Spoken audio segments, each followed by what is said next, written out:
Alright, what's going on guys, it's your boy Zilchi and welcome back to another solo leveling Arise video. In today's video, I will be showing you guys the best ways and the easiest ways and the fastest ways how to farm your artifacts and how to have a better time artifact grinding. Because as you guys know, artifact grinding in this game is pretty tough, especially if you are just starting out. So I'm going to show you guys exactly how I went about it and the best ways to do it. If you guys do enjoy this kind of content, hit that like button, comment, share, and subscribe if you are new. And let's just hop straight into it. Alright, so before we start, we're going to talk about which stats you want to be farming for when you're looking for artifacts. If you're farming for Songjinu, right?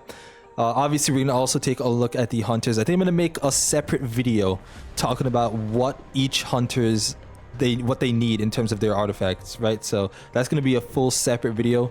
We're going to talk about all their stats and which artifacts are better for them overall. But for now, we're going to be taking a look at Songjinu, right? For me specifically, if we go ahead and take a look at our artifacts here, what I would be hunting for are these two pieces here, right? Or any piece that gives me critical hit rate, a higher critical hit rate in a legendary version, and just a higher attack in general, right? So that's exactly what I'm hunting for.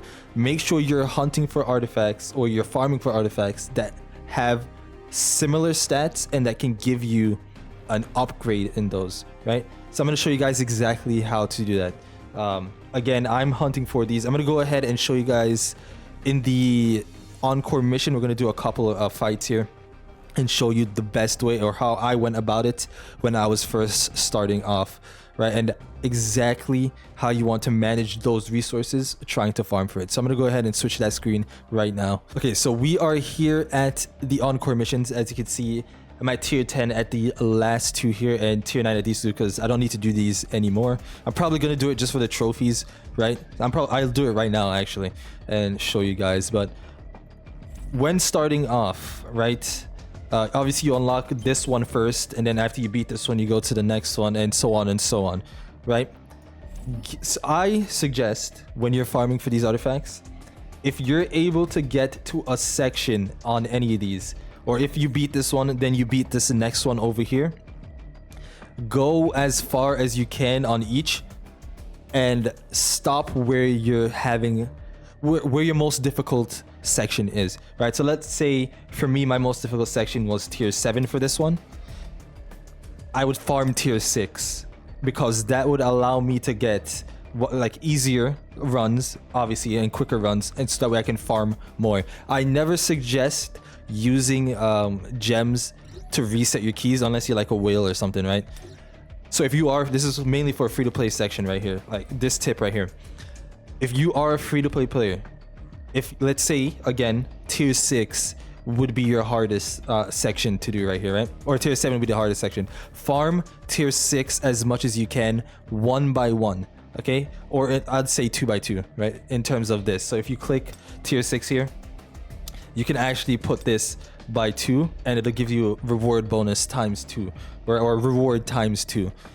So it counts as 2 runs that you did, right? So I suggest doing that because when you guys get your artifacts, instead of using all of your keys, you're gonna see which artifacts you actually did drop, and if they are artifacts that are good for you, okay, then you would have only used 2 keys, right? Let's say you were looking for this boot and it dropped the stats that you needed. That's perfect for you, right? Stop right there. Then after that, what you do, you go to the next section here, and now you hunt for a set, right? So now you have the boot, and let's say you ended up getting the arm at some point, right? Now you farm your hardest section here, the stage before that. So again, let's say my hardest section was tier 7. I'm gonna go ahead and do tier 6, and then now I can get the headpiece and the back piece for this, right? So I suggest you use 2 keys each time, just so that you can drop the artifacts that you need, right? Now, when you do that, keep going as high as you can. I believe the highest here, when you get down further, it goes up to like 35, right? So do each of these give 35? Yeah, well, each of these give 35. What I suggest you do here after you get the 35 pieces, right? Make you hunt down the legendary 35 pieces first. Then, after you're strong enough, take on the Cerberus. You should be strong enough to do tier 1 of Cerberus here, right? And at tier 1, you get level 45 artifacts. And it's going to be the same thing that you do as you were doing when you were farming the Blue Venom Fang Casca, right? So, again, go to the Cerberus here. Do as many tiers as you can until you get to your hardest one, right? Then do the one before the hardest one. Then you farm that, get the pieces that you need in sets, and then move on to the next, right? And that's exactly how I ended up farming these. I never did this entire thing. As you can see, I never actually did the entire thing. I stopped at tier 6. I stopped at tier 7, and then I went back, and then I'm gonna go and do all the trophies, as you can see. Right, so that's exactly what I did in terms of farming. You don't need to have like a crazy power level to actually, like, if you can get the level 35 legendary gear from this, or even the purple gear at legendary or level 35, sorry, then you can easily beat tier 1 at least for Cerberus, right? After you do that, you go ahead and do as much as you can of Cerberus, get the set pieces at higher levels. I think level 50 gear drops from this in the purple. Then you go ahead and try to cook the spider, right? As soon as you get these level 50 gears, you're going to be able to do these, okay? You're going to be able to do this up to, if you have good stats and you leveled up quite a bit, right? You can probably get up to tier 4, and tier 4 has a chance of dropping a bunch of purple items. And then after you get better purple items, you go ahead and go on until you can do as much as you can, right? That's my biggest tip in this whole section, is start at the lowest, get as high as you can. The one that's hardest for you, do the one before that. Get the set pieces in legendary form, and then move on to the next and do the same thing. All right, there is no rush, especially for free-to-play players. Your biggest thing that you need to learn or do, as you guys know, as free-to-play players, is be patient. All right, patience is a big factor in a lot of the things that you guys do in this game.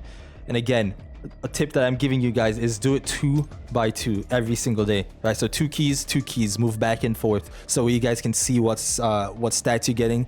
Make sure you're hunting down for stats like crit rate, attack, crit damage. That's going to be the best stats that you want to be hunting down for in terms of Sung Jinwoo himself. When it comes to the hunters, we're gonna have a separate video for that because they need a little bit more in terms of what they do, right? Like, for example, like for Emma, she needs HP stats, so you're gonna hunt for artifacts that give her HP, and she also needs defensive penetration, so you're gonna go hunt for artifacts that give that as well, right? So that's gonna be a completely different video. For now, we're gonna be talking about exactly just what you need to do when you're hunting for these artifacts for Sung Jinwoo. And it's exactly as I said before. So do the stages that you're comfortable with doing, 2 keys at a time, get the set pieces that you have.